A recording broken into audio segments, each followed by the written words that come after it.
என்னடா ஆப்ஷன் யோசிச்சுட்டே இருக்க? தலை வலிக்குதுடா. என்ன? ஏன் தலை வலிக்குது? நேத்துலாம் சரியா தூங்கவே இல்ல. ஏன் தூங்கல? எங்க ஏரியால டிரான்ஸ்ஃபார்மர் வச்சுச்சுடா. கரண்ட்டும் வரல, ஒண்ணும் வரல. அதனால சரியா தூங்கவே இல்ல. இந்த கரண்ட் தொல்லை வர தாங்கலடா. எப்போ வருமோ தெரியல. டிரான்ஸ்ஃபார்மர் எப்படி ஒர்க் ஆகுதுன்னே தெரியல. டிரான்ஸ்ஃபார்மர் எப்படி ஒர்க் ஆகலன்னு உனக்கு தெரியலையா? ம். நான் சொல்லி தரேன். இப்போ நம்ம டிரான்ஸ்ஃபார்மர் எப்படி யூஸ் ஆகுதுன்னு பற்றி பார்ப்போம். ஏசி வோல்டேஜை ஸ்டெப் அப் அல்லது ஸ்டெப் டவுன் செய்வதற்கு மட்டும் பயன்படுகிற இயந்திரமாக இருக்கிறது. இப்போ நம்ம டிரான்ஸ்ஃபார்மர் பிரின்சிபல் பற்றி பார்க்கலாம் வாங்க.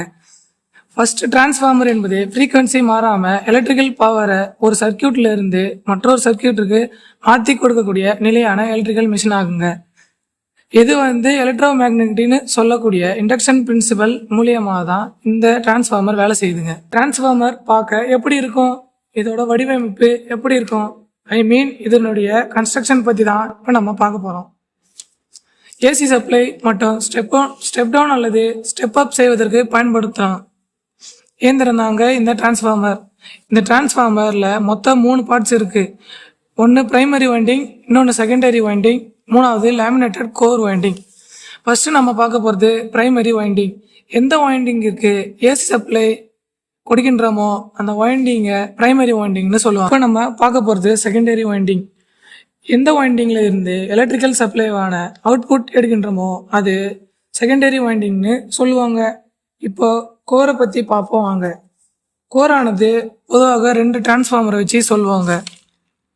இதில் ஃபஸ்ட்டு சிறிய டிரான்ஸ்ஃபார்மர் கோரானது செவ்வக வடிவத்தில் இருக்கும். ரெண்டாவது பெரிய டிரான்ஸ்ஃபார்மர் கோரானது ஸ்கொயர் அல்லது ஸ்டெப்புடு கோர் வடிவத்தில் இருக்குங்க. பொதுவாக பெரிய டிரான்ஸ்ஃபார்மரில் கூலிங் எஃபெக்ட் அதிகப்படுத்தி கோர் மேலிருந்து கீழாக காற்று துவாரங்களை இடப்பட்டு இருக்கும். இந்த டிரான்ஸ்ஃபார்மர் 2 வகையில் இருக்கும். ஒன்று கோர் வடிவத்தில், மற்றொன்று ஷெல் வடிவத்தில் இருக்குங்க. இந்த டிரான்ஸ்ஃபார்மரில் முக்கியமான 4 பாயிண்ட்டை பார்ப்போம். முதலாவது டிரான்ஸ்ஃபார்மர் ஏசி கரண்ட்டில் மட்டும்தான் வேலை செய்யும். ஏன்னா இது ஆல்டர்னேட்டிவ் கரண்ட். ஆல்டர்னேட்டிவ் கரண்ட் என்பது கரண்ட் முன்னும் பின்னும் போய் வரும். உங்களுக்கு புரியும்படி சொல்லணும்னா ஏசி கரண்ட்டை ஒரு கம்பத்திலிருந்து மற்றொரு கம்பத்திற்கு மாற்றி கரண்ட் கொடுத்துக்கலாம், கரண்ட் வாங்கிக்கலாம். இரண்டாவது டைரக்ட் கரண்ட்டில் இது வேலை செய்யாது. டைரக்ட் கரண்ட்டில் இது வேலை செய்யாது. டிசி கரண்ட்னா டைரக்ட் கரண்ட், அதாவது இந்த கரண்ட் டைரெக்டாக போய் சேர்ந்துடும். உங்களுக்கு புரியும்படி சொல்லணும்னா டைரக்ட் கரண்ட் பேட்டரியில் வேலை செய்யக்கூடிய கரண்ட்.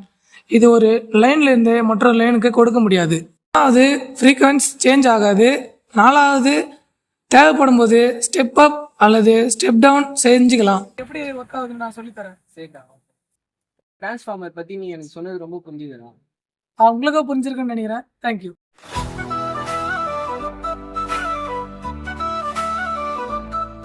Don't